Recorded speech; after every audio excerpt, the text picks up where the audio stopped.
નમસ્કાર મિત્રો, ચોટીલા હાઈવે પર મુસાફરોની સુવિધાઓને ધ્યાને લઈ 1 મહિના પહેલા કરોડોના ખર્ચે નવનિર્મિત બસ સ્ટેન્ડનું લોકાર્પણ કરવામાં આવ્યું છે, પરંતુ સાંજના સમય બાદ તમામ એસટી બસો બસ સ્ટેન્ડમાં ઊભી રહેવાને બદલે હાઈવે પર જ ઊભી રહેતા ટ્રાફિક જામ સહિતની સમસ્યાઓ સર્જાતી હોવાની ફરિયાદો ઉઠવા પામી છે. ચોટીલા ચામુંડા માતાજીના દર્શનાર્થે આવતા શ્રદ્ધાળુઓ અને મુસાફરોની સુવિધામાં વધારો થાય તેવા હેતુથી અંદાજે 1 મહિના પહેલા કરોડાના બનેલા નવનિર્મિત બસ સ્ટેન્ડનું લોકાર્પણ કરવામાં આવ્યું હતું, પરંતુ આ નવનિર્મિત બસ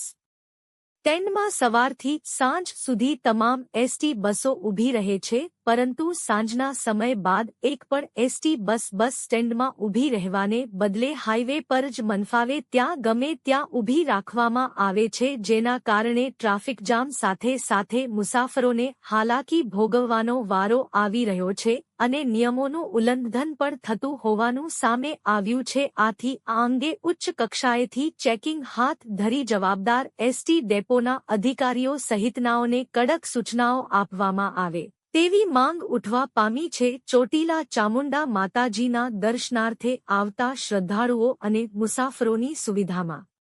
વધારો થાય તેવા હેતુથી અંદાજે 1 મહિના પહેલા કરોડાના બનેલા નવનિર્મિત બસ સ્ટેન્ડનું લોકાર્પણ કરવામાં આવ્યું હતું, જેના કારણે ટ્રાફિક જામ સાથે મુસાફરોને હાલાકી ભોગવવાનો વારો આવી રહ્યો છે અને નિયમોનું ઉલ્લંઘન પણ થતું હોવાનું સામે આવ્યું છે.